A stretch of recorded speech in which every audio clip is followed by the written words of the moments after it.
Trevor Story put the Red Sox on his back last night, and I mean, we warned you. We're talking about last night's game, we're talking tonight's game, and we're also going to look at some trade candidates on the pitching front. Thanks for tuning in to the Locked On Mariners podcast. Colby, hit it. You are Locked On Mariners, your daily Seattle Mariners podcast. Part of the Locked On Podcast Network, your team every day. It is Friday, May 20th, 2022, and this is a Locked On Mariners podcast. Thank you so much for making us your first listen of the day. We are free and available on all platforms. I am your host, Ty Gonzalez, reporter and editor over at allseahawks.com, joined as always by my co-host, Colby Patnode. Be sure to follow the show on Twitter at LO_Mariners. You can follow me at Dane Gonzalez, that's DANEGNZLZ, and Colby at CPAT11, that's CPAT11. Be sure to also check out our Patreon at patreon.com/control the zone. We typically post two additional shows on there every week and get into some bigger ideas and bigger topics, whereas Locked On Mariners covers more of the day-to-day with the M's. We also get into some non-baseball discussions on there as well. It's so fun, so be sure to check it out. Again, that's patreon.com/control the zone. And if this is your first time joining us here on the Locked On Mariners podcast, welcome to the show. If you like what you hear, give us a follow or subscribe wherever you listen to this. And if you're watching us on YouTube, hit the subscribe button, turn on the notification bell, and give this video a thumbs up. We greatly appreciate it. So as I said in the cold open, we are going to be talking about last night's game because, of course, the Mariners lost again, and Trevor Story was a big reason for that, just as Colby and I unfortunately predicted on yesterday's show. We're also going to get into tonight's matchup between the Red Sox and Mariners, game 2 of 4, Robbie Ray versus Maikel. And we're also going to look at some trade candidates, particularly starting pitchers that might be available right now or at least soon in the foreseeable future. Because, I mean, frankly, after watching last night's game with George Kirby, not that Kirby has done anything wrong, but if you're probably, if you're trying to compete for the postseason, you might want to try and do better, frankly. So we're going to be looking at that later on in the show. But let's get into last night's game. The Mariners lose 12-6 to the Red Sox at Fenway Park. They jumped out to a 4-0 lead, believe it or not. And they knocked Rich Hill out of this game pretty early, but then Tanner Houck came in through 4 scoreless, just absolutely shoved. The Mariners were unable to do anything against them. The Mariners, however, had more hard hit balls in this game than the Red Sox. 16-15 was the tally on that front, but they just couldn't get anything really going there. Only scored 2 more runs after their 4-run start to this game.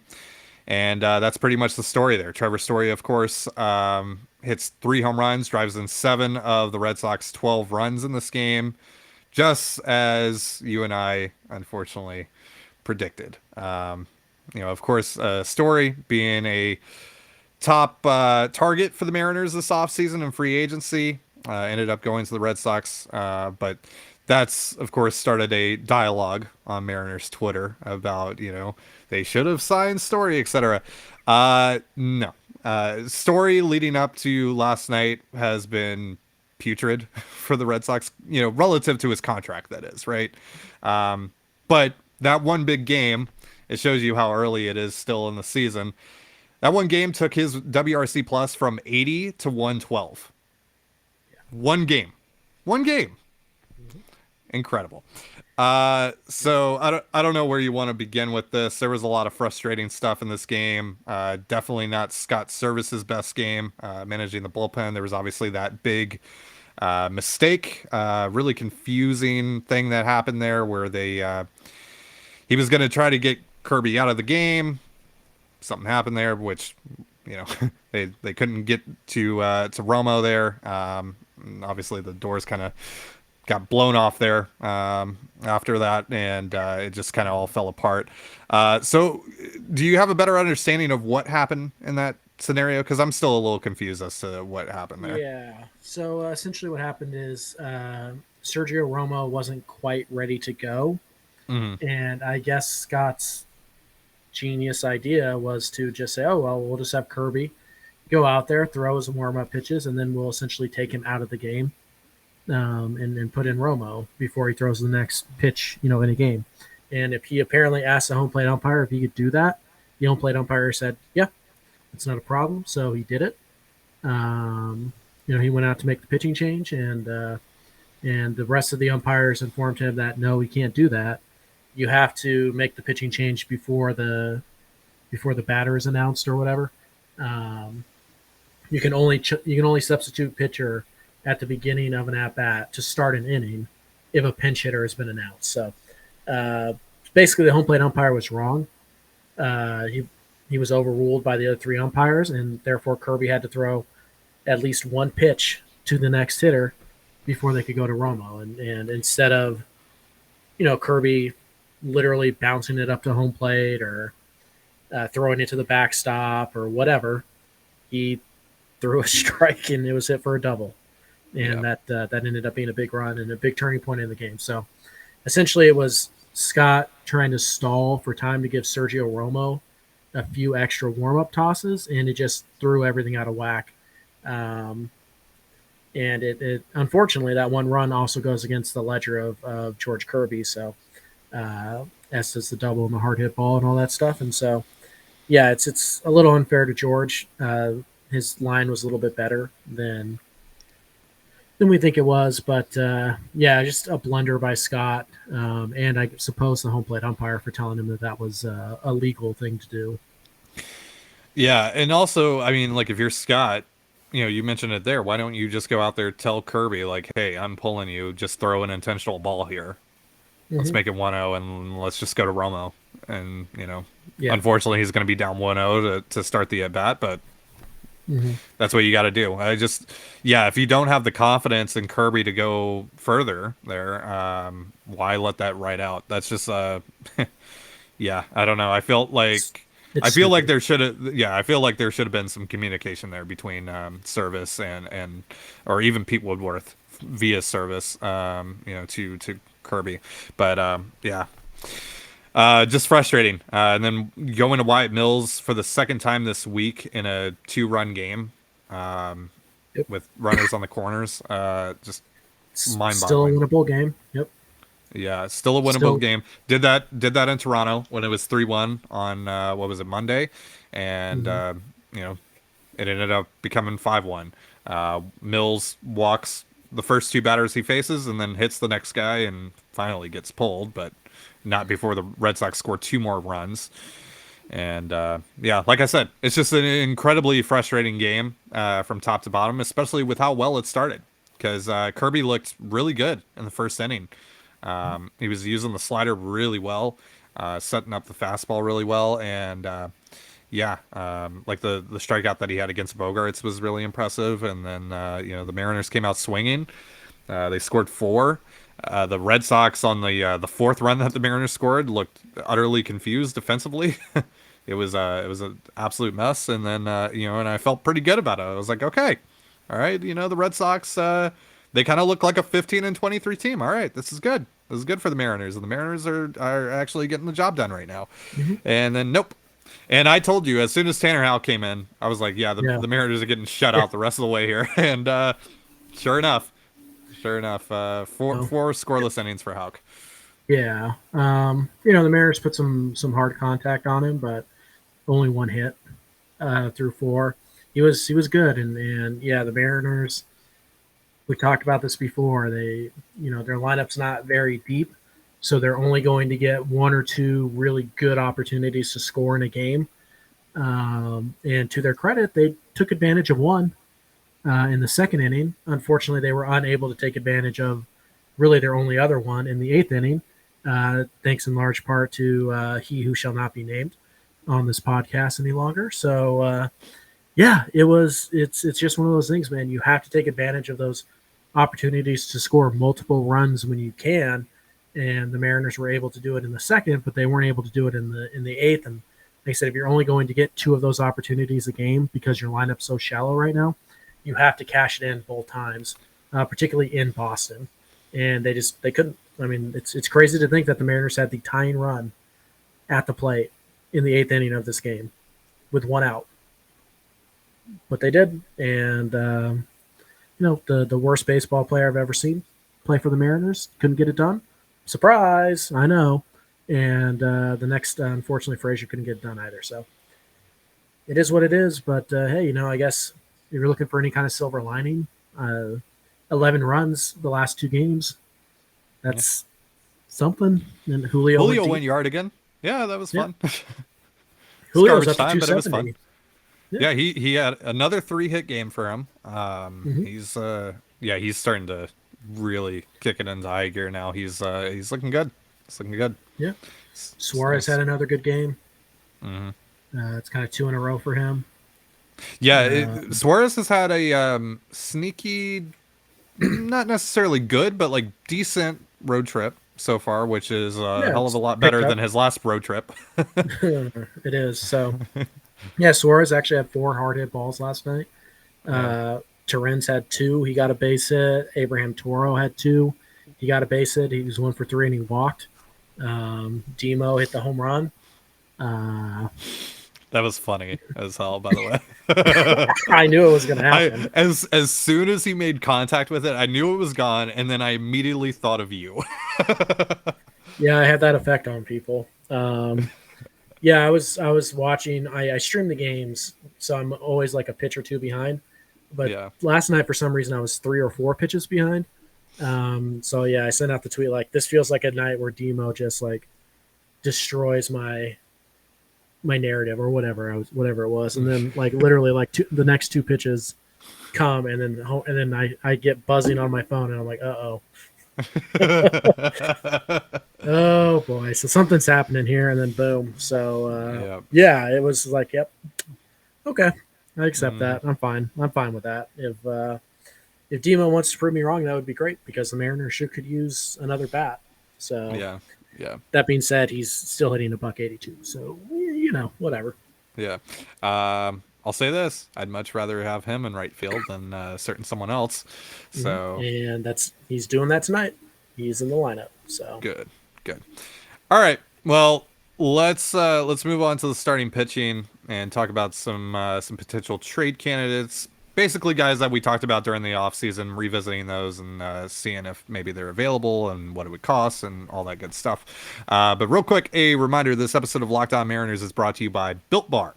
I love brownies, but you know what I love more? Brownie batter. Sometimes I eat half the batter just while I'm making the brownies. Imagine if you could lick that brownie spatula clean and get some protein in.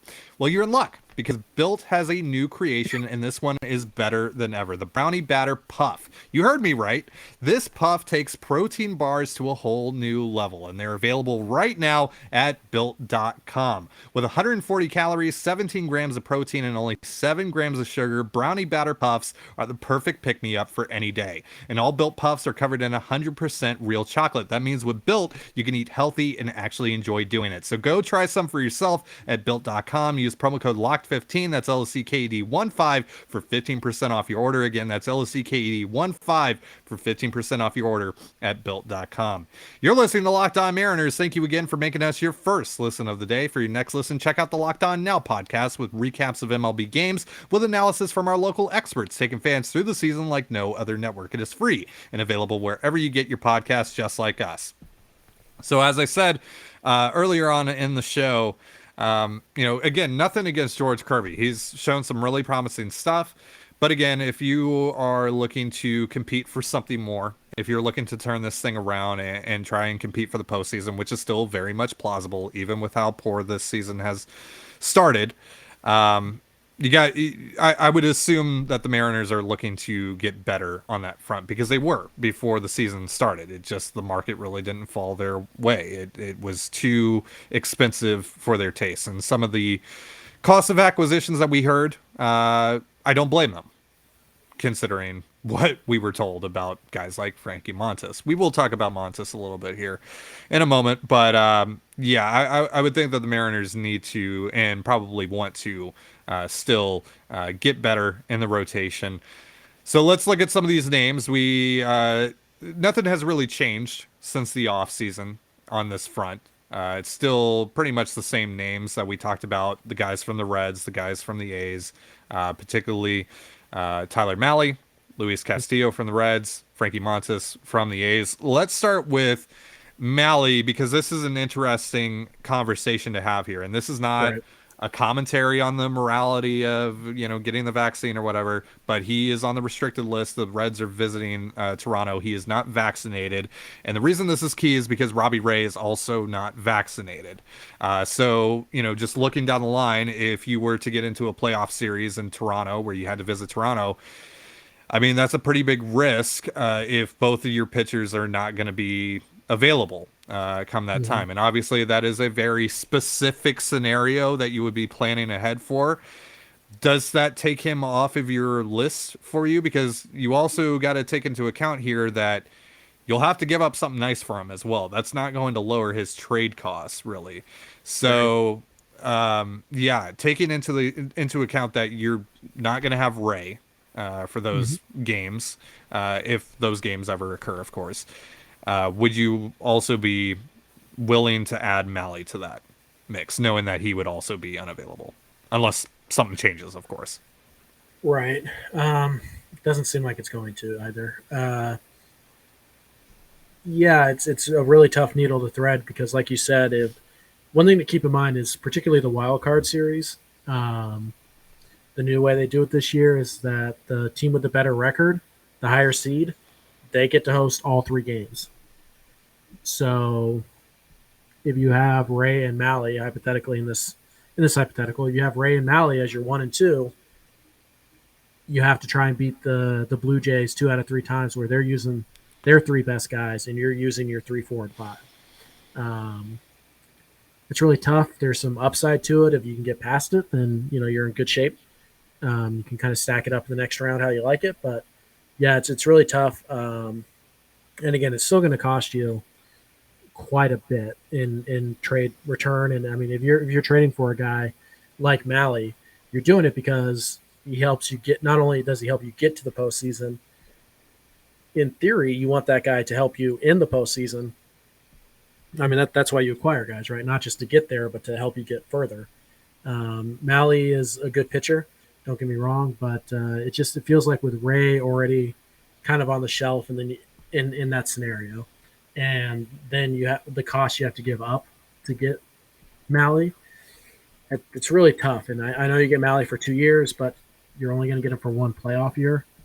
In theory, at least, it's like I understand the idea that like, well, it's a really small like possibility. Like Yeah. it's not like what's most likely to happen, but it's still one that exists. And if I'm giving up, Levi Stout and Zach Deloach and Edwin Arroyo or whatever for Yeah. a year and a half of Mally, and there's a possibility I'm not going to get to use him in a playoff series. That's a tough pill to swallow. Yeah, because like think about it like this: if that were the case, you'd be going into Toronto with Logan Gilbert, Chris Flexen, and Marco Gonzalez. Which I mean, yeah, there's a chance you could get by with that, but that's Mhm. not ideal. Those are not your top. Your top two starters are not in that group. I mean, And that's, depending on how I you mean, feel Gil. about Gilbert. Yeah, but Sure, yeah, sure, you get the sure. idea though. The Yeah, point of trading for Mally is that in a 5 game series or a 7 game series, Robbie Ray, Logan Gilbert, and Tyler Mally would each get the ball twice. yeah. You have to get to that 7 game series before that comes into play. Yeah. And the odds of you doing that without being able to use Ray or Mally, that'd be tough. But Against a lineup like the Blue Jays as well. It's just, yeah, it's, yeah, it's very tough because it is like a very specific scenario yeah. that is almost assuredly not going to happen. But it's not like it's 0.5% chance. It's bigger than that, but Yeah. it's Well, a tough call. well, and also the odds are, if you do make the playoffs, and even if you don't meet them in the wild card round, there's pretty decent Yeah. chance that you're going to see them at some point in the postseason. And Mhm. again, that's getting really ahead of ourselves. But these are things that you have to think about. You do have to think about that, and it just, it sucks. And I'm sure a lot of people feel a lot of things about this situation. But at the end of the day, that's what the reality is. That's something that you have to account for.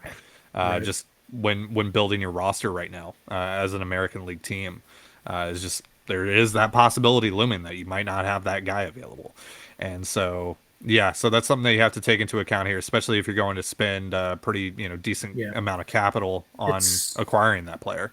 right. It's also something that the Mariners are going to take into account. Yeah, Whether you want them to or not, they are going to. I can promise you that. I'm not saying yeah, it's at the top of their list, but it is a factor they will discuss. Absolutely. yeah. Because at the time that they signed Ray, it wasn't known that you were going to have to be fully vaccinated to come play in Toronto. That happened after the lockout occurred. So, their stance kind of changed apparently on that, and that became a pretty big part of their negotiations with free agents, and at least Hmm. as far as I was told, that was a pretty big part of their negotiations with Trevor Story, which is pretty relevant right now. And so, Also, Michael Conforto, I believe there was some whispers about that type of issue. yeah, Not necessarily with the Mariners, but in general. So, yeah, yeah, yep, it's something they have to keep in mind. They have to yeah. because they're in the American League. Yeah. So let's talk about Mally's teammate here, Luis Castillo. Hmm. What's your feelings on Castillo's market right now and the viability of trading for him? Yeah, well, keep in mind, I don't know any, I don't have any inside information here. Yes. Um, but yeah, he's an interesting guy because he's not pitching well right now. Granted, he's been hurt. He's only made 2 starts. But also, at the same token, he's already been hurt.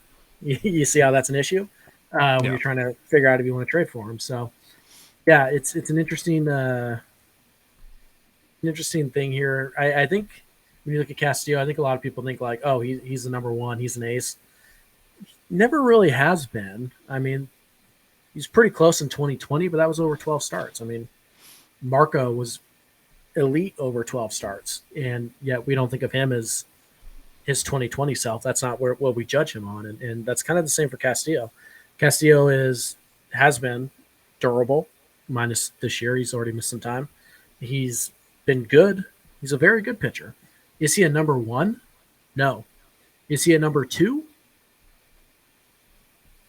Eh, I would say he's a strong three, Yeah. but number two might be a bit much. His walks are okay, but slightly elevated. He's a good pitcher.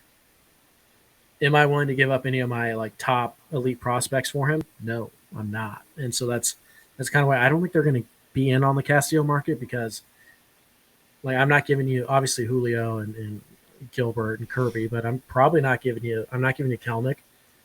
I might give you Hancock as like the primary, but is that enough? I don't know. So it's a weird market for Castillo so far. We'll see how he looks in July.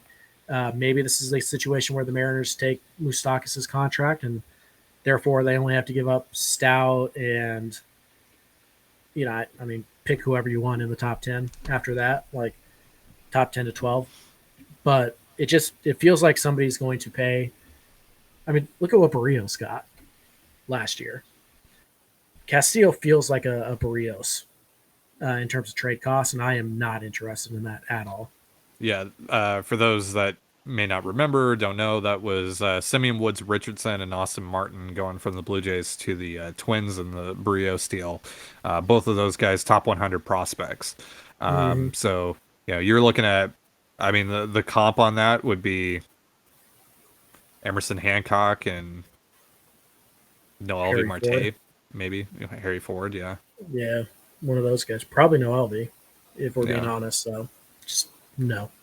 Yeah. So if that's the cost of acquisition there, I'm good. Yeah. Um, if you can get them for less, maybe, Yeah. depending on what that is, depending on how much less that is. But yeah, there's a little bit of hesitancy there. I mean, at a certain point, the Mariners are going to have to get aggressive and maybe, Sure. bite the bullet on someone like that. But Not for a year and a half of a number yeah, no, three. yeah, yeah.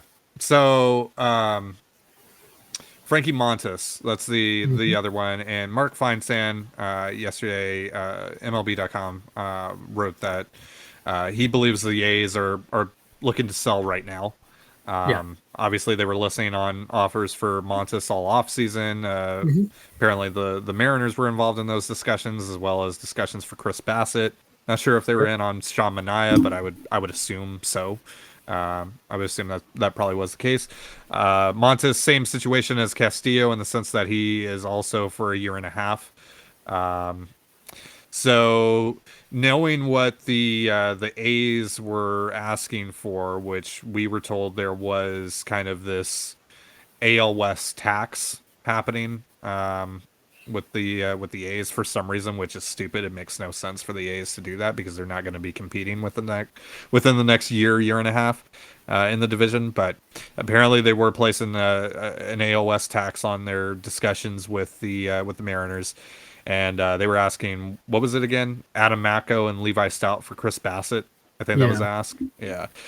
So I would assume it's probably even a little bit higher for someone like Montes, who some would argue has a higher ceiling than Bassett, and obviously has more club control than Bassett did at the time. So, Right. yeah. So, do you think maybe that cost has gone down because Montes hasn't been spectacular to start the year so far? Been pretty good. Been pretty good. Yeah. Yeah. Again, this is a number 3, right? It's not an ace. It's really a number 3, and based on what we heard this winter, I don't see that changing much. But the one thing we know about Oakland is that they're dynamic in their negotiations. Things change very quickly for them, and we do know that they are willing to take bulk deals if they feel good about the bulk that they're getting. So, can you get Montes where, maybe the headliner is Adam Macko, and it's so maybe a Bryce Miller, maybe a Will Fleming, maybe a Maikel Arroyo, maybe a Victor LeBron. Can you do something like that? Maybe, but based on what we've heard, it doesn't sound like that's going to be a possibility. So I kind of doubt it. But yeah, Montes is a guy to be interested in. Unfortunately, Oakland doesn't have a lot of big contracts for the Mariners to take on to try and lessen that cost. I guess Piscotty is probably the big guy there. Elvis Andrus is still on this team, I think. But I think he's hurt though. Okay. Yeah, so I mean, I don't know. I think for Montes, I'd be okay headlining a deal with Macko, but I'm not okay doing like Macko and Stout, Macko Stout and something, and that's what they wanted for Bassett. So yeah, we'll see. But I think that maybe the answer for the Mariners is just somebody we're not really thinking about right now. probably. Maybe it's Merrill Kelly. Maybe it's Zach Allen. maybe it's Zach Allen. Maybe it's Blake Snell. I mean, we don't know. Maybe it's Jack Flaherty. Maybe it's Marcus Stroman. Maybe it's Alex. I don't know. We don't know, right? Maybe it's Rich Hill.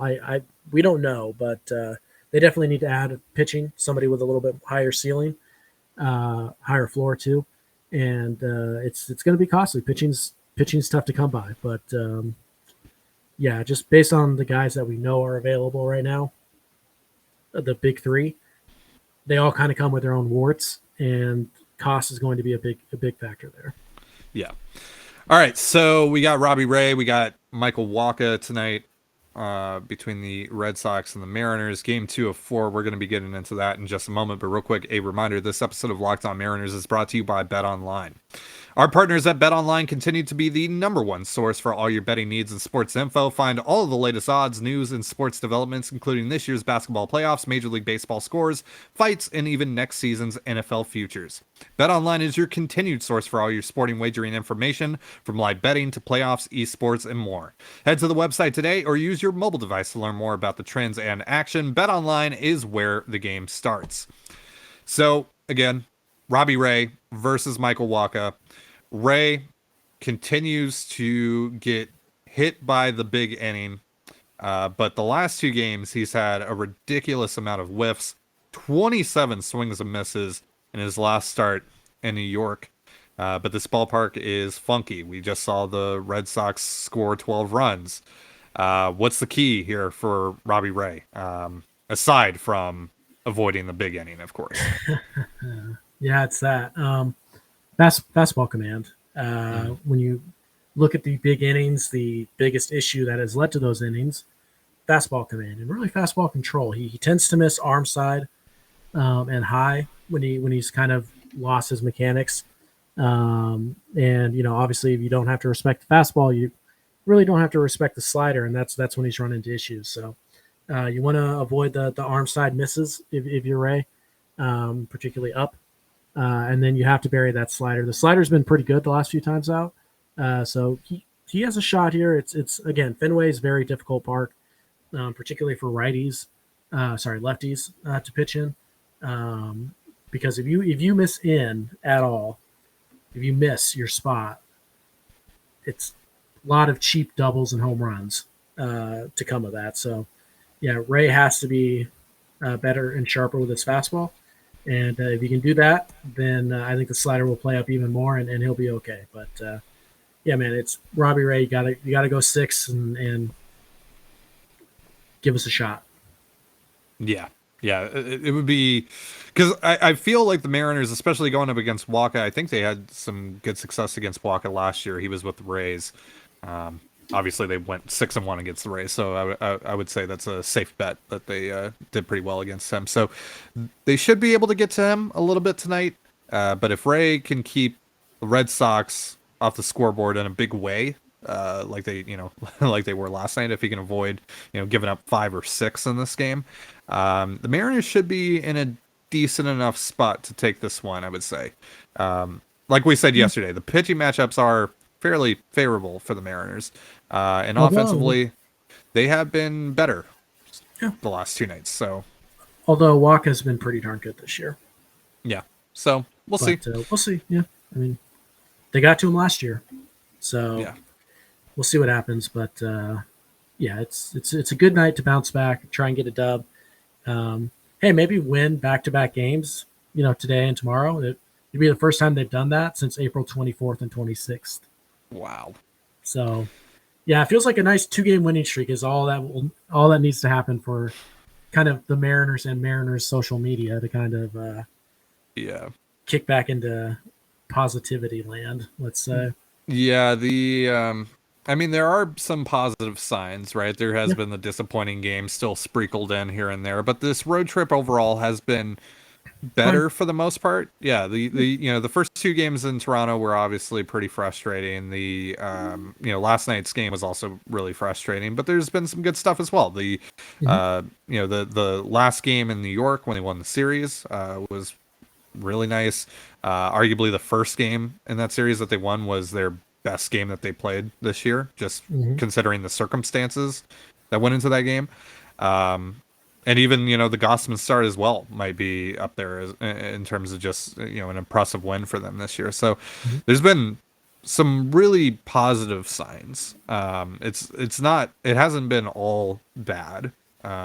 So This road trip is a lot better than the last homestand, yeah, which is a step in the right direction. So, yeah, it's not great by any means, but it is certainly better. you can see it here where hey, maybe this team could get on a run a little bit here. Mhm. If a couple things break their way, they could get on a run here and get things going. But Yeah. again, that's until that happens, like you said a few shows ago, momentum is only as good as your ability to maintain it. And the Mariners haven't really been successful on that front. So hey, maybe if you win a game, maybe win the next one. That would be nice. You're allowed to win more than one game in a row. And if you win again the next day, that's called a winning streak. It has happened before. Yeah. Ty doesn't get that reference because he doesn't watch movies. I've been exposed. I've been He still exposed. doesn't know. I've been exposed. All right. Well, I don't know. We haven't done this in a while. Let's just do it because why not? We're gonna curse the Mariners one way or another. Let's get a pick to click. Trevor Story. Let's get a Mariners pick to click. Trevor Story. He's gonna hit 3 more dingers tonight. Yeah, he's totally gonna Manny Marco us. I'm gonna take. Let's see, we got Waka on the mound. Pretty good slider guy. How about this? I'm gonna take. I I'm sorry to do this to you, Jesse. I'm going to take Jesse Winker. 2 home runs tonight. 1 over the monster. 1 around the pesky pole. Wow. Jesse going oppo over the monster. Like completely over the monster? Like clearing it? No, I mean, I just mean like over the top of it. Okay. All right. Probably first row. All right. I thought you were saying he was about to Trevor Story that ball. But oppo. No. Oh, Trevor Story. You son of a gun. I'm going to go Adam Frazier. Do it. Oh, I thought you were going to go Dylan Moore. Shoot. Oh, well. I could have, but Dylan Moore against the righty. Dylan Moore against anybody. Yeah, I opened up Demo to that, unfortunately. Yeah, no, I'm going to go Frazier because he's been swinging a hot bat this road trip. So I went 0 for 4 last night, so good bounce back game for him. Yeah. Let's get back on track here. Let's keep this thing going. It's been a nice road trip for Frazier. Also throw Julio in there because Julio's been looking pretty good last few nights. Obviously, not the night before last, but last night was nice, especially for your first game at Fenway Park. That's really impressive to go 3 for 5. You know, obviously they lost. That's not good, but personally speaking, Julio was pretty good in that game. So Ty. Nobody cares. Bring right. it back. So on that note, that's going to do it for our week slate of Locked On Mariners. And thank you so much for joining us here on the Locked On Mariners podcast. For Colby Patned, I'm Ty Gonzalez. Be sure to give us a follow on Twitter at LO_Mariners. You can follow me at Dane Gonzalez, that's DaneGNZLZ, and Colby at CPAT11, that's CPAT11. You can also find all that stuff in the description of this episode. And thank you again for making us your first listen of the day, just like you do here every day. Now make your second listen of the day Locked On MLB. That's where Paul Francis Sullivan, and please call him Sully, brings you his unique perspective on the Major League's present and past. It's free wherever you get your podcasts, just like us. So have yourself a beautiful baseball day, and we will see you on Monday. Peace.